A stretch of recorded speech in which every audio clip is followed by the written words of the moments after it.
bem-vindos a mais um Foot Hub Podcast, em um cenário mais bonito do que nunca, mais preparado para recebê-los e ao lado de, por que não, um parceiro bonito também, né? Meu amigo Fernando Carvalho, que hoje vai apresentar uma convidada mais do que especial para falar sobre um tema que muito nos interessa, que é o futebol feminino e todas as nuances dele. Olá, Fernando, tudo bem? Tudo bem, Drigos, nossos seguidores, nossos telespectadores, ouvintes, enfim, todas as pessoas que costumam nos assistir, os nossos sucessivos podcasts. Tenho um prazer muito grande de estar aqui com a Duda Luizelli, que é pela qualidade como pessoa, pela qualidade como atleta, como ex-atleta, como dirigente atual, como persistente, né, num ramo de atividade que certamente lhe trouxe muitas dificuldades, muitos percalços, muitos obstáculos, e eu sou testemunha disso, né? Duda, bem-vinda, que bom estar aqui contigo para que tu possa contar um pouco da tua vivência e um pouco, acima de tudo, dos atuais métodos de trabalho do futebol feminino brasileiro, que eu reputo seja o esporte que esteja em maior crescimento nos últimos anos. Bem-vinda. Obrigada, é um prazer a gente estar aqui. Eu acho que sempre que a gente puder falar do futebol feminino, porque o futebol feminino sempre foi a minha bandeira, né?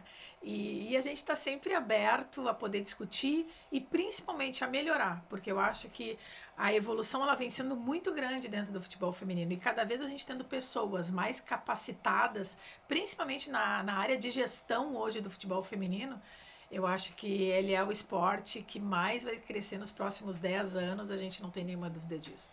A gente tem aqui, Duda, eu, por exemplo, tenho uma série de curiosidades, quero te perguntar uma série de coisas, sem dúvida o Fernando também, mas eu queria dividir, antes de tudo, em dois cenários a tua vida como desportista, na verdade, né? Uma época onde tu tinha muita vontade, tu era profissional de bola e tu tinha todos os sonhos na tua cabeça, o projeto, mas o dinheiro no futebol brasileiro era inexistente. Não tinha projeto que conseguisse sustentar, não tinha campeonato suficiente, não tinha uma organização. Não tinha calendário, na verdade, né? Não tinha nada.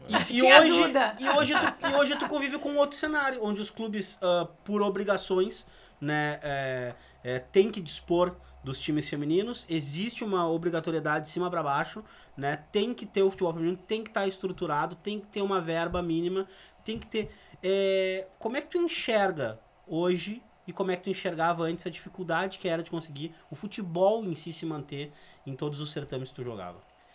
Bem, acho que comecei, né, as pessoas podem dizer, putz, ela era louca, porque ela ia lá e ela queria fazer o futebol feminino não existia nada.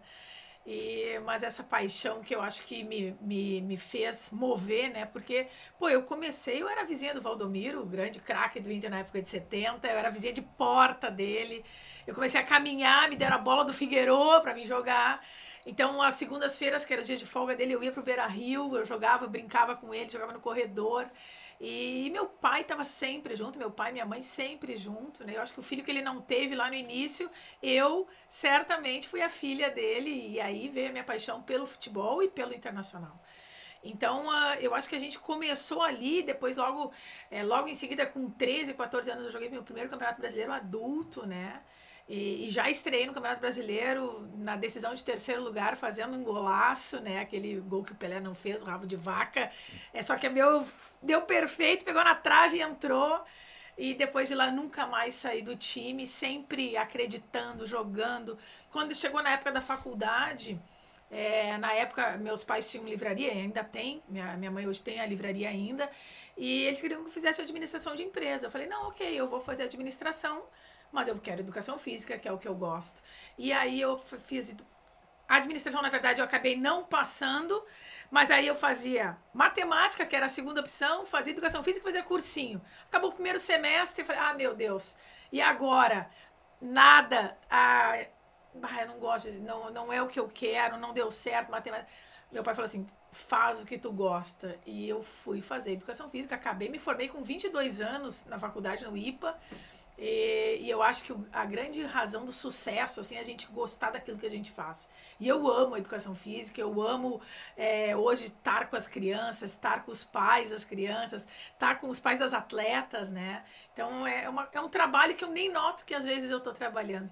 E foi assim minha vida inteira, quando chegou na gestão, na época, se eu não me engano, de Paulo Rogério Amoretti, que foi o primeiro presidente. Foi o Paulo Rogério. Paulo Rogério.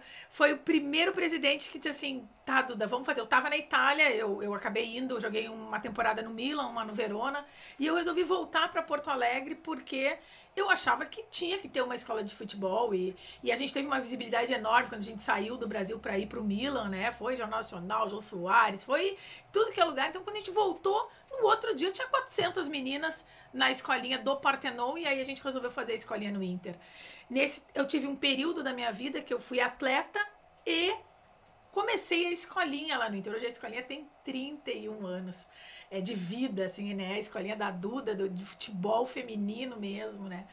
Então... Como é que ela tá funcionando hoje? Não é mais no clube, não é mais no Inter. Hoje... Faz uma semana ou duas agora que o Inter recomeçou a escolinha deles, né? Das gurias coloradas, junto com a escola rubra e tal. Hoje, eu, Duda, tenho a minha escola de futebol, que se chama Soccer School Woman, que é uma escolinha que hoje tem 2 locais em Porto Alegre, enfim, onde a gente tem muitas meninas. E também eu tenho hoje, que é um dos nossos grandes negócios, a gente tem 4 projetos sociais, que a gente dá tudo para as meninas, são 250 meninas entre Porto Alegre, Barra do Ribeiro, Eldorado e Guaíba, onde a gente dá tudo para as meninas, desde chuteira, caneleira, tênis, treinamento, tudo gratuito, lanche, enfim, agasalho.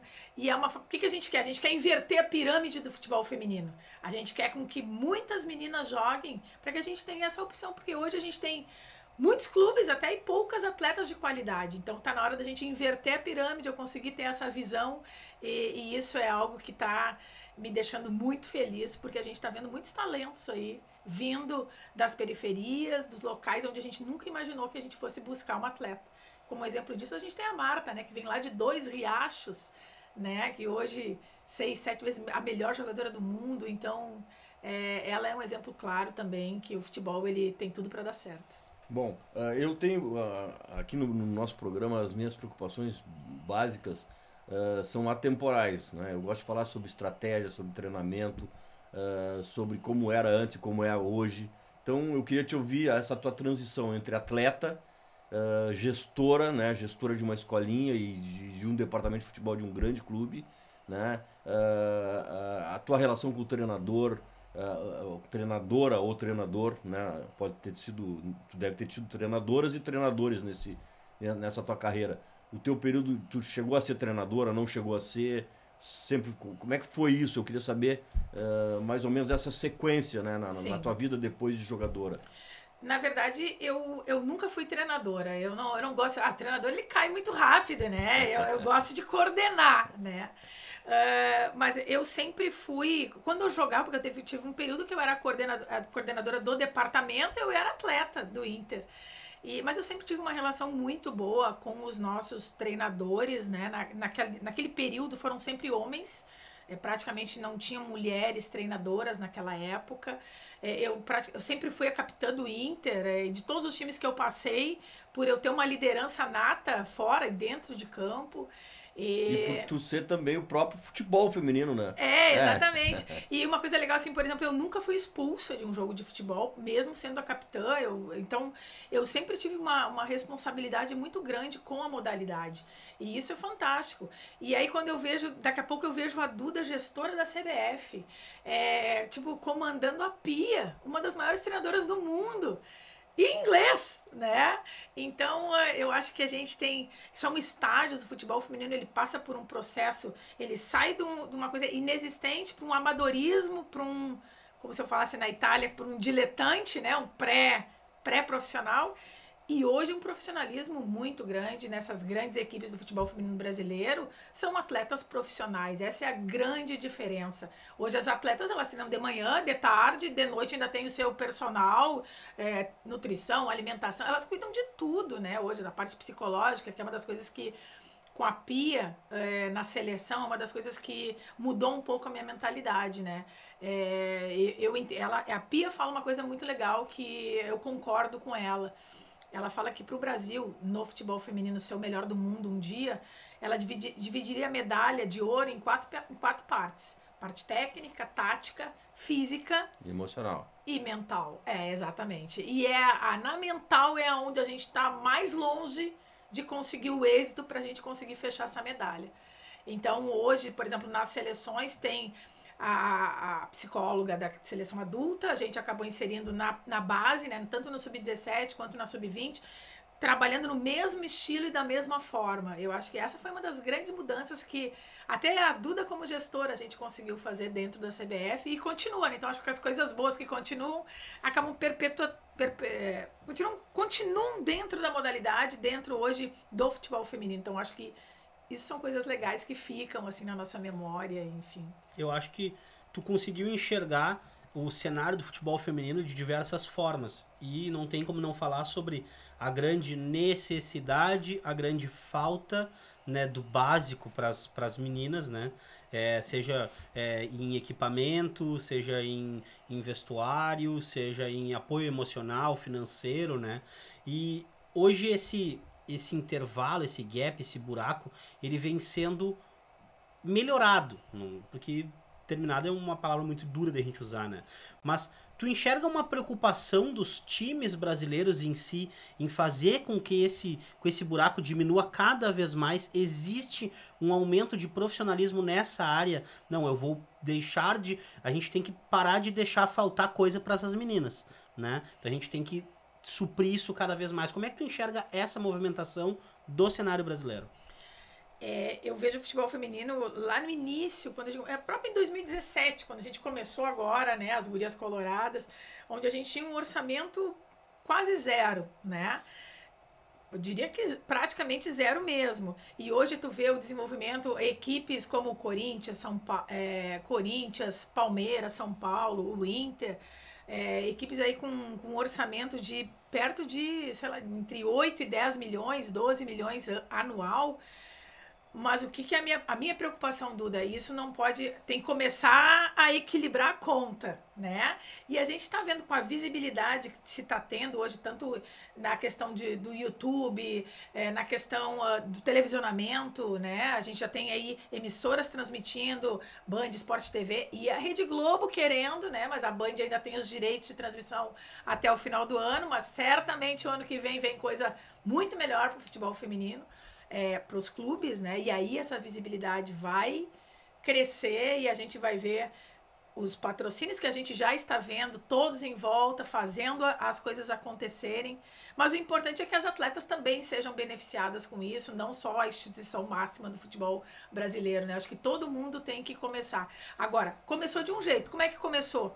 Começou com o dinheiro do legado da Copa do Mundo, né? Que acabou o ano passado. Então, a partir deste ano, os campeonatos brasileiros são todos bancados pela CBF. Então também a gente tem que... Pô, que legal que eles continuam investindo no futebol. Por quê? Porque eles estão vendo que mais 1, 2 anos eles vão começar a faturar também com o futebol feminino. A gente não tem dúvida disso. Não. No momento que a Globo começa a se interessar e que a Globo começa a colocar grandes profissionais para cobrir o esporte feminino, o futebol feminino, certamente isso tem um motivo, né? O motivo é que a audiência vai aumentar, que os patrocínios vão crescer, né, que o interesse cada vez mais, né, também vai crescer por parte dos torcedores. Eu vejo assim, como eu falei antes da gente entrar aqui no nosso programa, eu vejo o futebol feminino como o esporte que vai mais crescer, né, principalmente aqui no Brasil, exatamente por esse tipo de situação. E eu saúdo essa possibilidade, porque lá atrás, né, o futebol feminino percorreu o mesmo caminho do futebol masculino. As dificuldades que tinha na década de 50, 60, o futebol feminino experimentou recentemente, nos últimos 20 anos, 15 anos, né? E toda essa sequência de evolução é natural, né? É natural, porque aconteceu também no futebol masculino. Né? E uma diferença que muito pouca gente sabe, né? Que o futebol feminino ele foi proibido por 40 anos de jogar em futebol. Então, o futebol feminino ele só foi liberado a partir de 1971 a poder começar. Então, o ano número 1 do futebol feminino foi em 71. Então, ele existe há 50 anos apenas, né? Enquanto que o futebol masculino ele já existe há muito mais tempo. Desde o século passado, né? Então, do início do século passado. Então, eu diria assim que o salto nesses últimos 3 anos foi muito grande. Então, a gente acredita. Agora, eu acho que dá para fazer muitas coisas. A gente está vendo as mulheres engajadas, mulheres sócias, né? Se a gente pegar hoje 7 mil mulheres aí que se associem a um clube, a gente paga o investimento do ano. Será que uma campanha dessas não faz a gente ter um custo zero no futebol feminino hoje? Enfim, né? Um estádio lotado, eu acho que esse ano ainda, em 2 Grenais, com a RBS transmitindo, Sport TV, eu acho que a gente vai ter um grande público e as pessoas vão começar... Quem não percebeu ainda vai começar a perceber que realmente é um grande negócio. Ô, Duda, e eu tenho outra curiosidade no futebol feminino, que é como é que funciona o agenciamento de atleta, por exemplo. Como é que tu enxerga esse cenário? Porque existe um agenciamento no futebol masculino, um empresariado já estabelecido, né? Hoje em dia, desde o início da carreira da criança, lá do jovem, do adolescente, né? Ele já está empresariado, ele já é convidado a ser empresariado, para não usar qualquer outro termo, mas assediado, né, moralmente, para que ele possa ser vinculado a empresários. Isso acho que é um caminho natural do futebol, né? Desde sempre, nos últimos, sei lá, 20, 30, 40 anos. Mas eu te pergunto uma coisa, como é que funciona no futebol feminino? Existem empresárias ou empresários que agenciem as jogadoras? Não estamos falando a nível de seleção, estamos falando a nível de clube ainda mesmo. Existe? Por incrível que pareça, nesse último ano existe tudo, é igual ao masculino. Só os valores é que ainda não são os mesmos. Mas mesmo assim, a gente pega aí hoje os empresários das meninas da seleção brasileira, é um cara que vive só disso hoje, né? Então é exatamente igual, tem o percentual ou do clube, às vezes dos atletas, enfim. E hoje, as meninas que são do sub-15 já tem mas tem 2, 3 hoje aqui no Rio Grande do Sul que militam por aqui, né? Claro que quando vem uma menina de fora, às vezes vem alguém de fora. Mas são as pessoas, eu diria, que estão crescendo muito. Não, e é um ramo que está crescendo muito. Todas têm. Ninguém assim, eu não tenho empresária, minha mãe que... Não tem. Todo mundo tem um agente, enfim, que cuida da sua carreira. Curiosidade de povão, assim. Os agentes são homens ou mulheres? Tem mulheres agentes também? Não tem? Tem em São Paulo. Aqui no Rio Grande do Sul, a gente... dos que eu conheço, são só homens, né? Talvez é um dos pontos onde se pode se crescer. Eu acho que as mulheres, elas têm capacidade de estarem onde elas quiserem. Mas não é porque a gente fala, não, mas tem que ter... Não, tem que ter, mas tem que estudar para fazer aquilo que é realmente. Então, eu acho que a questão da capacitação, ela é fundamental em qualquer área. Seja na gestão, seja lá como agente, FIFA, enfim, né? Então, eu vejo que é possível ter mulheres e seria... Eu, por exemplo, agora nesse período que eu fiquei aqui, mas não é o que eu quero, não é o que eu gosto. Eu vou te agradecer, mas fica para a próxima. Mas o que eu puder ajudar... A minha bandeira, mais uma vez eu falo, é o futebol feminino e eu quero sempre o bem, tanto da modalidade quanto das atletas que eu conheço, dos pais, né? Que é muita gente. São quase 20 mil meninas que passaram pela escolinha da Duda. É bastante gente, hein? É bastante gente. E me diz uma coisa. Dá pra eleger uma pessoa até, né? Quem sabe? Ô, Duda, o negócio é o seguinte. Deixa eu te perguntar. Qual foi teu último ano de concentração profissional? Último ano. Eu tinha fazem 18 anos atrás, né? Eu tinha 32 anos. A gente teve um Grenal no Beira-Rio. O Grêmio trouxe toda a seleção brasileira pro jogo. O Grêmio tava ganhando. Eu tava no banco.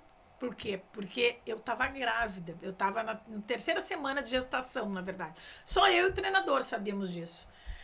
E meu marido. E aí eu tava no banco, ninguém entendeu nada. Que a Duda tá no banco, tá jogando. O Grêmio tava ganhando de 2-0. E o treinador me chamou. Duda, vamos lá. Eu falei, vambora. Bom, eu entrei. Resumindo, o jogo acabou 3-2 pro Inter. Eu movi aqueles 20 minutos assim, inesquecíveis dentro do Beira-Rio. É um dos jogos que eu jamais vou me esquecer. E a gente mudou aquele jogo assim em 20 minutos. Foi meu último jogo. Claro, o Inter estava jogando com 12, mas ninguém sabia, né? Então, foi um dia assim, inesquecível. E a gente ficou alojado, tu vê, né? Só numa comparação, a gente ficou na época, tinha o Clube Farrapos, e tinha um alojamento ali no Clube Farrapos, na Cristiano Fischer, lá embaixo. bem simples, bem comum, assim, que na época a gente foi lá e negociou com ele, assim, por R$1.000, só para as meninas dormirem ali, tá? Eu tenho até foto que eu me lembro desse local, eu concentrada nesse dia, né? E hoje já é muito diferente, as meninas ficam em hotel, Então, enfim. o link que eu queria fazer era pelo teu último dia de concentração, por esse jogo também, que é memorável, mas pelo seguinte, vocês chegaram pra concentrar nesse último dia aí da tua concentração e não tinha TikTok, não tinha Instagram, não tinha Twitter, não tinha uma série de coisas, não tinha como estar tão conectado. Como se lida com a juventude hoje, precisando focar tanto no quesito profissional, ainda tu mais convivendo com a seleção brasileira, com as jovens e tudo mais, como se lida com essa mentalidade do jovem que hoje tem todas as redes sociais, tem acesso à informação o tempo todo, em relação àquela Duda do último dia da concentração, que eu acho que tinha um e-mail. Talvez o SMS já. Acho que assim, SMS, de leve, eu me lembro fax, eu me lembro que mas tinha. cobrava, o SMS cobrava, as operadoras cobravam, né? Então como lidar com isso, Duda? Eu acho que essa é uma geração difícil, mas eu vou dizer na seleção sub-17, sub-20, por exemplo, que foi meu último momento, agora minha última experiência nesse último ano, 10 horas da noite, recolhe o celular e no outro dia se entrega lá depois do treino. Não tinha o que fazer, né? As meninas adultas já não há essa necessidade. Por quê? Porque elas são profissionais. Hoje, com a equidade, né, com a equiparação das bonificações das seleções brasileiras, uma vitória vale hoje uma grana. 3 vitórias numa data FIFA, tu compra um apartamento, né? Então eu acho que hoje as meninas da seleção adulta são muito profissionais, assim como as atletas hoje de Grêmio e Inter. Eu vejo que elas sabem a hora que elas têm que parar, tudo. Que nem eu acho que o masculino, eu diria que não tem nenhuma diferença, né? Então, mas as redes sociais, às vezes, elas atrapalham, às vezes A gente teve um problema durante a Olimpíada, que a nossa goleira acabou discutindo em rede social com uma menina que tinha algum problema, né? Enfim, isso nos causou um problemão lá durante a Olimpíada, mas tudo a gente soube administrar da melhor forma possível, porque eu acho que se a gente conversar, a gente resolve tudo. Né? E por isso também, talvez eu seja casada há tanto tempo, há 30 anos, né? Porque conversando a gente resolve tudo e não tem briga nunca. Pode falar. Eu quero falar sobre as questões táticas, que são coisas que eu adoro, né? Esse aqui sabe disso. Gosta. E principalmente no futebol masculino e agora também no feminino. Eu não conheço muito as jogadoras, conheço algumas, então aquele juízo que tu faz de posicionamento, de estratégia, tu faz mais quando tu conhece as pessoas, conhece os atletas. Eu estou começando a conhecer agora as meninas, né? E como é que funciona no futebol feminino? Os posicionamentos, o treinador, que tipo de treinamento faz? Treinamento coletivo, são pequenos jogos? Não sei se tu tinha acesso a isso. O que houve de mudança lá atrás, quando tu começou, e o que tem de mudança hoje? Os treinadores são homens, são mulheres. Nós temos a atual treinadora brasileira, que é uma mulher. Nós tivemos o Zé Duarte, né, que foi treinador da seleção. Não sei se chegasse a conviver com ele. Sim, foi meu treinador. Então eu queria saber algumas coisas sobre isso. Eu diria que antigamente era mais lá, vamos lá, 4-4-2, pegava a mesinha de botão lá, botava, né, o seu Zé Duarte. Todo mundo em volta da mesinha de botão, posicionava ali, era uma coisa bem amadora, até mesmo na seleção brasileira. Hoje, com a questão da análise de desempenho, né, nós fomos para a Olimpíada com 4 analistas de desempenho, né? E a Pia queria mais, né? Ela queria um para cada time para olhar. Que daí também a gente a gente foi com quase 30 pessoas na comissão técnica, mais os seguranças, tudo. Então, enfim, extremamente profissional. Eu não tive ainda a oportunidade de acompanhar o masculino, mas eu não tenho nenhuma dúvida que a nível de seleção brasileira e com a comissão que se tem, por exemplo, que se fez numa Olimpíada, o mesmo nível de treinamento, a mesma questão, tem tudo, aquelas análises que tem dos times, que ficam analisando jogador por jogador, quanto passe deu, quanto correu, né, com GPS. Hoje a velocidade, né, o percurso. Exatamente, hoje passes, tudo igual. Passos verticais, passos laterais. Existem hoje programas, né, que tu consegue analisar um jogador individualmente. Tu consegue ver tudo nele, quanto ele caminhou. E uma das principais brigas nossas, né, que a jogadora brasileira, ela, por exemplo, em 1 minuto, ela dá um pique, mas o retorno dela é muito lento. Ela não consegue dar 3 piques de 40 metros em 1 minuto. Coisa que na Europa acontece muito. E nessa comparação que a gente muito fez com a Suécia, né, da onde é a origem da nossa treinadora brasileira do Brasil hoje. Então essa comparação a gente tinha muito, e aí é o que a gente fala, né? Não adianta só fazer o teste de 12 minutos e fazer uma distância grande. Tem que fazer o futebol hoje em alta intensidade. E hoje uma diferença muito grande. A gente vê o Brasil não, qualquer jogo de futebol feminino. O primeiro tempo, excelente de ver. O segundo tempo, a primeira metade, boa. Já não é 10, é boa.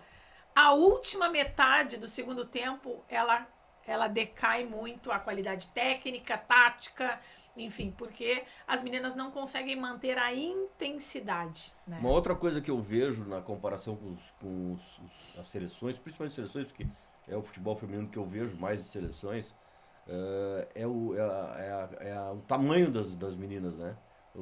As americanas, as inglesas, as suecas, elas são maiores que as nossas, bem maiores, né? Isso é um diferencial, realmente é um diferencial. É uma diferença grande, mas eu acho que o Brasil ele já está começando a trabalhar algo um pouco diferente. Eu vou dar um exemplo até pelas próprias goleiras, né? Apesar de que a impulsão das nossas goleiras, as que foram para a Olimpíada, por exemplo, da Aline, era mais alta que a da Bárbara, por exemplo.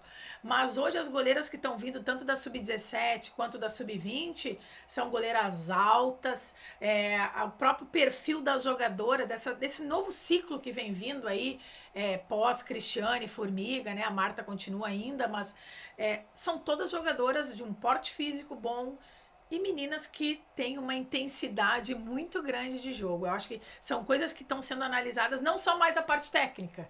Não adianta só tu ser muito bom com a bola e não voltar, não voltar rápido, claro, já dentro do que ela quer. E é impressionante como as mulheres, elas são focadas, né? Se tu falar para elas que elas têm que fazer, elas fazem. E elas acreditam que hoje a gente tem uma das melhores treinadoras a nível mundial na nossa seleção brasileira. E isso é uma coisa muito legal.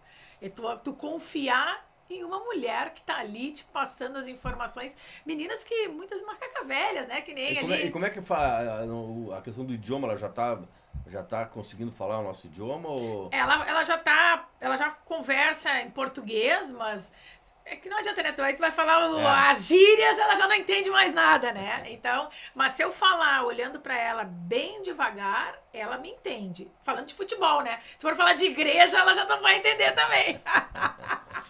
Mas falando de futebol, é bem tranquilo. Mas hoje, a grande maioria da nossa seleção brasileira joga ou jogou no exterior. Então, praticamente 70% tem como segunda língua inglês, então não é problema isso, é fácil a comunicação. Eu quero saber, na tua transição, eu posso me enganar em algum dos nomes, tá? Mas vou tentar acertar todos que eu chutar. Formiga, Ceci, Roseli, Maravilha. Falei Formiga? Falou. Pretinha. Essas aí eram old school, né? Essas eram old school, essas foram aquelas que estiveram junto contigo, né? Algumas antes, outras depois, mas nessa grande evolução da seleção brasileira, né? A gente chama as pioneiras, né? Aquelas que realmente foram dudas, eu diria assim, em outros lugares do Brasil. E a gente nunca desistiu, inclusive quando o ano passado a gente fez um evento de 30 anos da primeira seleção brasileira, que foi que disputou um mundial, que foi em 91, né? Foi na China, ele ainda foi experimental, porque aí depois, só em 96, que a primeira Olimpíada em Atlanta, que teve futebol feminino. E ali a gente virou a chave, começou a virar a chave, que, futebol feminino, o que é isso? Existe. E a gente fez uma homenagem para elas, levando elas para a Granja Comari. Foi fantástico. Foi um final de semana, foi mais uma das nossas atividades assim, inesquecíveis dentro da CBF. Foi ter levado elas para a Granja Comari, a gente ter feito um jogo, a gente ter brincado, curtido. Pá, foi muito legal e elas realmente merecem, mas elas merecem muito mais. Porque às vezes a gente vê no exterior, né? O jogador, ele se aposentou, ele é sempre lembrado. E às vezes aqui a gente é esquecido. Menos no Inter, né? Porque no museu eu tô lá, né? Do Inter. Tá lá, Dudu. Mas, ó, e outra coisa aqui, ó. Porque é o seguinte, tu foste a referência para muitas das jogadoras que hoje estão no topo, né? Como é que é trabalhar justamente com isso? Que é aquelas meninas, as jovens e as jogadoras de 20 anos, de 30 anos, né? Que te viram jogar, que te tiveram como referência, né? Como é que é gerir essa nova geração sem ter o perigo de atravessar o limite entre, eu não quero também perder, não quero falar alguma coisa que possa magoar, ou que possa estremecer relação. Como é que é trabalhar para que tu não perca de ser referência delas também? Eu acho que o respeito, né? Eu acho que quando a gente cria um respeito com as atletas, às vezes só tu olhar para elas, elas já sabem o que tu tá pensando, o que tu quer. Né? Então eu acho que eu sempre tive esse respeito desde quando eu era atleta, com o grupo, até depois quando eu me tornei gestora. Pô, que legal quando tu olha pra Marta, ela já pega, recolhe, sai, porque já entendeu, eu não preciso falar nada mais, né? Então eu acho que quando a gente adquire esse respeito com as outras meninas, seja lá jogadora, seja dirigente, seja comissão técnica, eu acho que daí tu não precisa mais nada. Eu diria que dentro do futebol feminino no Brasil, eu cheguei no máximo que eu poderia. Quem sabe agora não vem outros desafios, se não no Brasil, na América do Sul, quem sabe no mundo, a gente não sabe, mas tem aí Conmebol, tem FIFA. Ela tá aguardando alguma coisa, ela não quer dizer, Fernanda. Não, mas esse é o caminho, né? O caminho de todos, né? Cada vez mais estar presente naquela atividade que faz dos mais altos níveis. E a Duda tem todas as condições. Depende. Se ela souber responder agora o que a gente quer saber dela, reativa ou propositiva, Duda?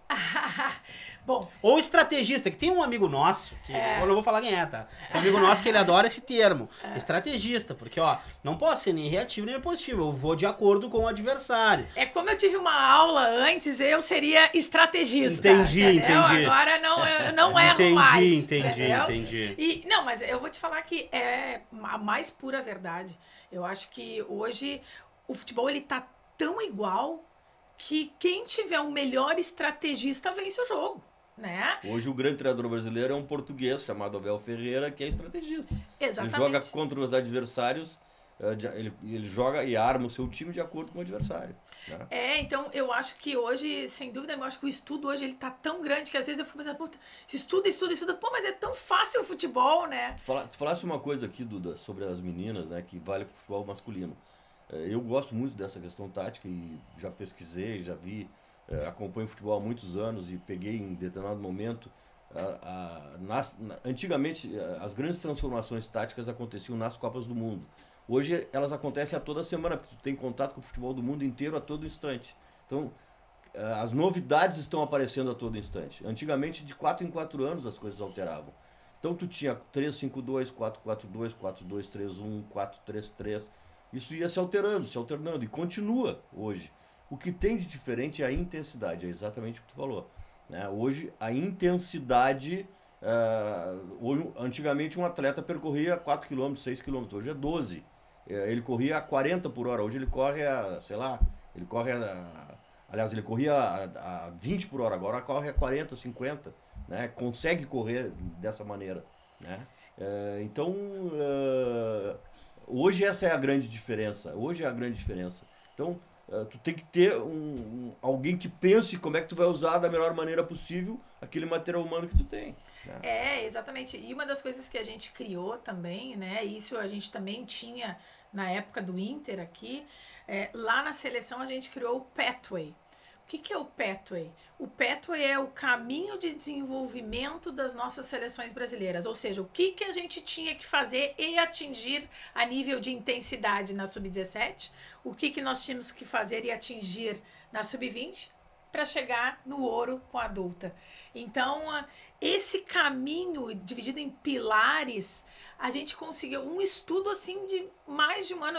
Eu não estava pronto ainda, mas eu deixei ele praticamente, que eu acho que na hora que se a gente conseguir aplicar o nosso pathway da seleção brasileira, o Brasil em muito pouco tempo, eu diria que na próxima Copa do Mundo, nessa a gente vai chegar ali perto, mas na outra o Brasil tem tudo para ser um dos melhores do mundo também no feminino. Claro que muito vai dessa questão da intensidade. A gente viu agora numa Euro que teve feminina, né? Que a Inglaterra, eu achei muito superior às outras seleções, mas jogando contra uma Alemanha na final, eu gostaria muito de saber o GPS das alemãs, porque eu nunca vi um futebol feminino naquela intensidade 90 do segundo tempo, assim, uma coisa, eu acho que era muito parecido com o masculino, assim, eu diria, né? Se não, muito perto. Então, eu acho que essas evoluções, esse crescimento, vai chegar uma hora que vai estar todo mundo igual. E aí o estrategista vai ganhar. Mas tudo isso para não falar se era propositiva, se é reativa, se é estrategista. Tá tudo. E tua formação tática predileta? Poxa, eu vou muito do que... Depende como é que vai estar o outro time, na minha visão, entendeu? Depende se eu vou estar jogando, por exemplo, vamos lá, no Rio Grande do Sul, se eu vou estar jogando um Grenal, se é na casa deles, como é que é o estádio, vou jogar na Arena, vou jogar lá em Gravataí, então... Tudo vai depender. Hoje eu não tenho... Depende também do teu material humano. Exatamente. Das tuas atletas. Também. Então, eu jamais eu teria um esquema sempre igual, né? Na minha época, quando eu jogava, era o 4-4-2 e não tinha nem... eu acho que tinha o 3-5-2 também naquela época, ponto. Não tinha mais nada. Agora a evolução é muito grande. E eu acho que quem mais conseguir ocupar os espaços dentro do campo e retando atrás da bola... Ixi, vai ser cada vez mais bonito da gente ver. Porque a diferença do futebol masculino pro feminino é ainda alguns segundos, né? Porque o masculino, a virilidade é muito grande. O feminino ele ainda tem um espaçozinho para fazer uma grande jogada, para tirar aquele da torcida. Não é tão apertado, né? Não é tão apertado, exatamente. Então, eu acho que essa ainda é a grande diferença assim, do masculino. E é bonito de ver duas equipes grandes, duas equipes parelhas jogando, é muito bonito. Eu acho que isso que tem trazido público para os estádios. A gente viu aí agora a final da Euro com 87 mil pessoas pagando, né, em euro para assistir. Então é sinal que a gente está no caminho certo. Nos últimos 15 minutos de jogo, vale mais o talento. Então, quando cai muito...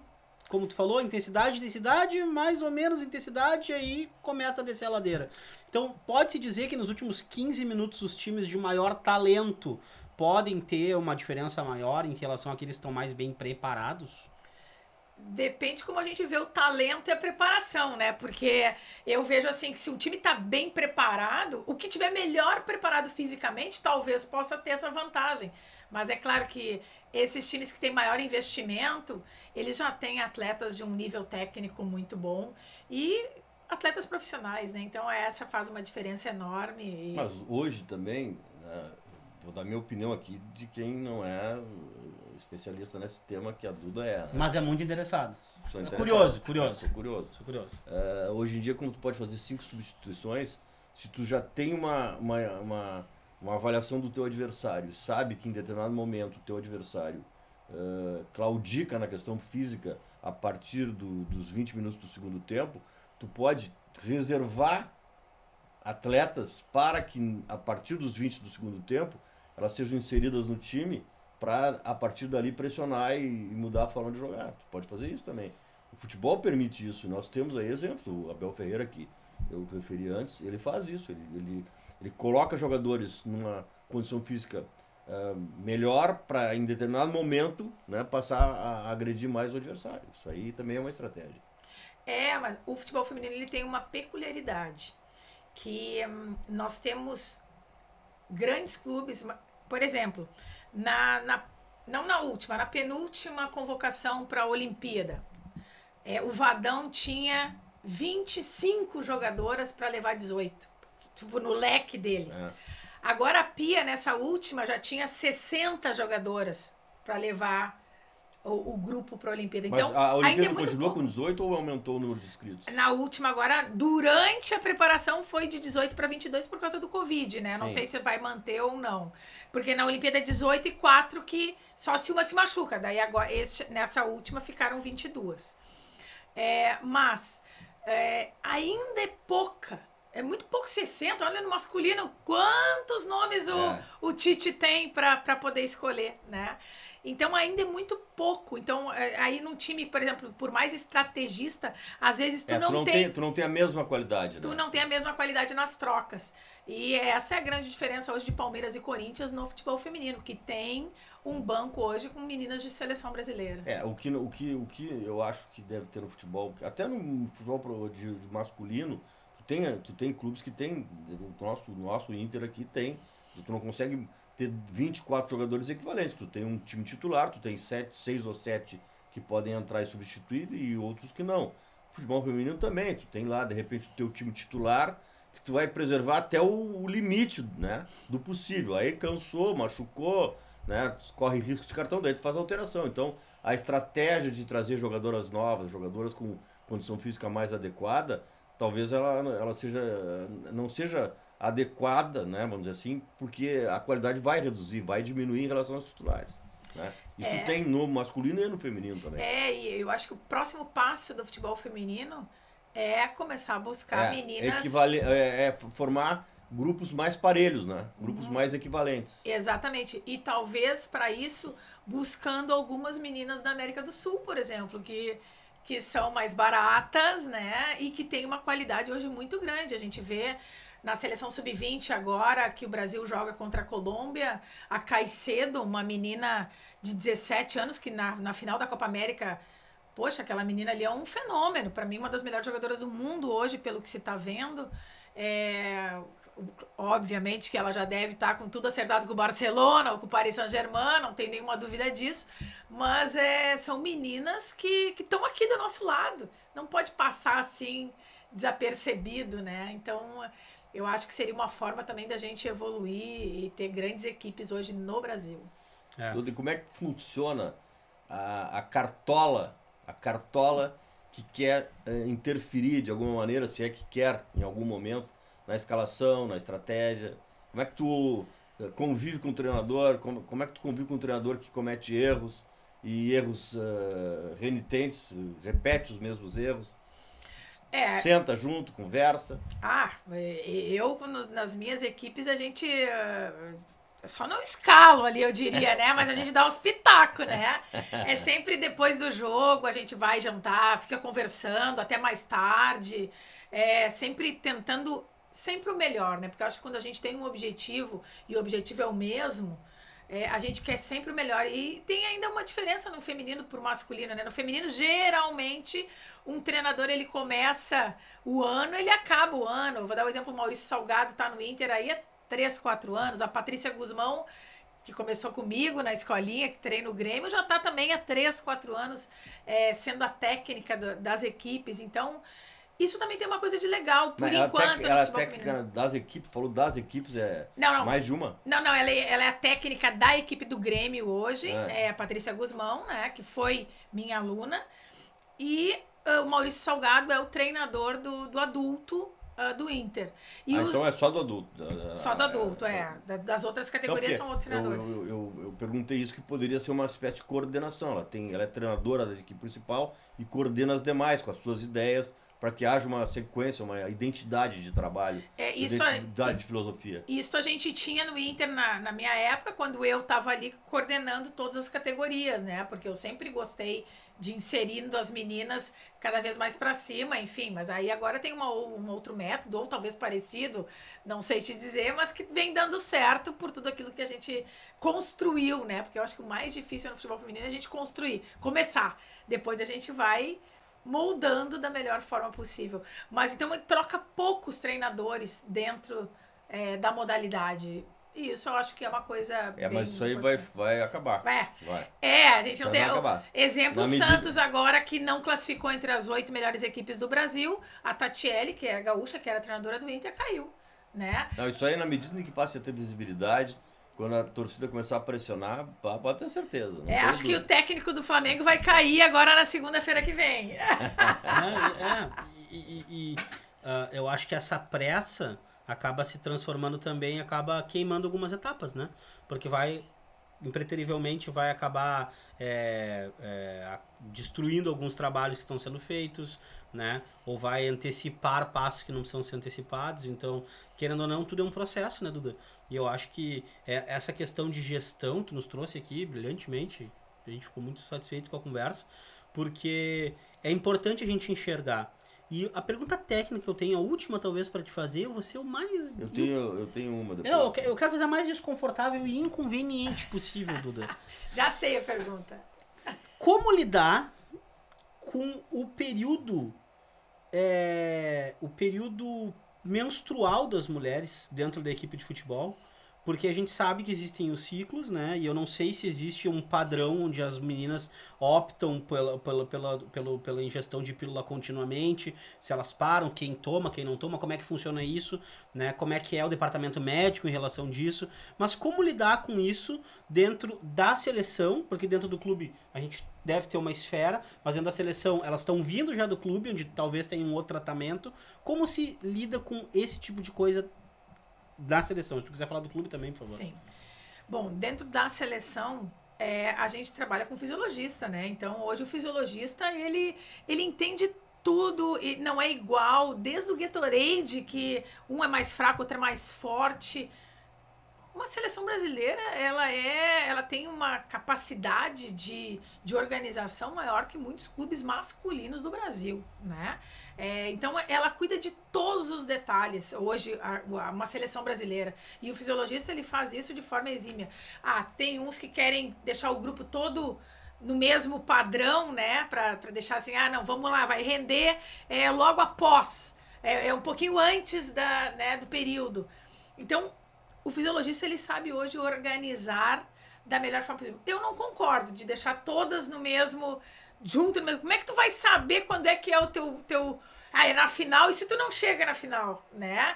Então, eu acho uma coisa bem complicada de deixar todo mundo junto no mesmo período. Mas a gente já sabe de estudos aí, pela convivência das mulheres, às vezes muito tempo junto, acaba sem querer não, mas fisiologicamente tem uma explicação que acabam elas ficando praticamente juntas, né? Mas eu acho que hoje existem profissionais extremamente capacitados e que têm a capacidade de entender o que é o melhor para uma seleção brasileira. Acho que ainda não temos esta função nas equipes no Brasil, ou poucas equipes de futebol feminino. Ainda é uma função que ainda não tem capacidade econômica, talvez, de ter, né? Porque vem crescendo, né? A comissão vem crescendo nos clubes também. Mas ainda não é igual uma seleção brasileira que, quando a gente vai para uma Olimpíada, por exemplo, tem 2, né, fisiologistas. Então, hoje a gente ainda está falando... Tem uma certa diferença. Mas quem sabe com o tempo aí a gente não consegue equiparar. É uma coisa desconfortável. Eu fico pensando, a Duda, jogadora há 30 anos, há 20 anos, né? Acho que vocês lidavam com isso também de uma maneira até muito mais, não digo primitiva, mas coisa muito mais difícil de lidar, né? Porque por uma série de coisas e, sei lá, enjoos e tudo mais, e destemperamento, e eu acho que do próprio ciclo, do próprio período, né? Então, também era uma coisa que provavelmente no teu passado era muito mais difícil de lidar dentro de um grupo do que hoje tem como se lidar no grupo do Brasil, do Inter. Até vou contar uma coisa legal que aconteceu agora nesse período que eu tava lá. Aí eu participei do novo uniforme da seleção brasileira que vai ser lançado pro Mundial ano que vem, né? Ele não saiu, ele não apareceu ainda em lugar nenhum. E eu tentei tirar o calção branco, por exemplo, né? Mas não dá para as gurias jogar de calção branco, é uma coisa que não incomoda elas, né? Mas eu não consegui, porque tinha que seguir as cores da bandeira nacional, né, da bandeira do Brasil, e ali tinha o branco, e daí isso a gente não conseguiu mudar, mas a gente conseguiu fazer alguns detalhes diferentes para que... Eu acho que eu contribuí, mas depois quando vocês vão ver, acho que ficou legal. Ou seja, o que era para ser uma pergunta desconfortável, a gente acabou gerando até um spoiler, viu? A gente já sabe como é que vai ser o calção na seleção. Fernando, tua pergunta. Para encerrar, Duda, ótimo estar aqui contigo, mas temos tempo e temos que cumprir os nossos horários. O que a Duda vai fazer em relação ao futebol no futuro? Poxa, a minha ideia a partir de agora, na verdade, é a gente tentar mudar e cada vez mais a gente dar oportunidade para as meninas jogarem futebol no Brasil. No Brasil, quem sabe no mundo, quem sabe na América, né? Eu acho que a gente dá essa oportunidade, a gente criar mecanismos, seja lá de leis ou não, que a gente possa ajudar o futebol feminino brasileiro. Que todo menino que nasce ganhe uma bola de futebol, que a menina também tem esse sonho, porque sabe que desse sonho ela vai ser um dia alguém na vida, né? Se não jogadora, mas trabalhar dentro do futebol feminino, que está se abrindo aí um campo enorme. Então a Duda é a Duda que quer desenvolver e sabe que o futebol e que o esporte pode transformar vidas. E a partir de agora é dentro desse momento, dessa nova Duda que vem aí, né, para tentar mudar, quem sabe, as políticas esportivas, é o que a gente espera e é o que a gente acredita. Que sou eu, Duda, aquela que sempre brigou, aquela que sempre foi atrás lá pedindo, presidente, vamos começar o futebol feminino. Não, agora não dá, Duda, mas vamos agora. Daí mudava o ano e eu ia de novo. E um dia eu consegui. E hoje eu me encho de orgulho de ver o futebol feminino desse jeito que tá. Eu certamente estarei no Beira-Rio vendo as gurias coloradas aí. E quem sabe um sonho que eu tinha, né? Ver o Inter numa Libertadores de futebol feminino, porque precisa só mais 2 joguinhos para chegar lá. E eu acho que o futebol feminino ele continua me emocionando. Enquanto ele me emocionar, eu vou sempre estar na torcida e querer muito mais por essa modalidade que eu amo e que eu adoro. E eu espero que, quem sabe em algumas oportunidades, ou daqui pra frente, ou quem sabe no futuro, a gente não venha trabalhar juntos. Bom, que bom, né? Bom, certamente o futebol deve muito a ti, todos nós somos testemunhas disso, e tenho certeza que tu tem muito a contribuir em qualquer esfera de atividade, e eu espero que a tua próxima esfera seja de influência, de decisão, de criação de novas regras, de criação de novos espaços para o futebol feminino. Muito obrigado aí pela tua presença conosco, por esse leve, agradável e esclarecedor papo que nós mantivemos. Obrigada e eu que agradeço. Essa foi a conversa com a Duda Luizelli, que esteve aqui conosco hoje conversando mais um pouquinho sobre futebol feminino, todas as coisas que envolvem futebol feminino, e a gente espera que esse esporte que vem se desenvolvendo cada vez mais tenha mais espaço, como já teve aqui conosco a Michele Canitz, a Duda e outras convidadas também estão por vir. Então a gente espera que esse espaço seja cada vez mais plural e democrático para que a gente fale sobre o futebol como um todo, e é o que a gente gosta de fazer, e a gente espera vocês no próximo Fute Hub Podcast, tá bom? Obrigado.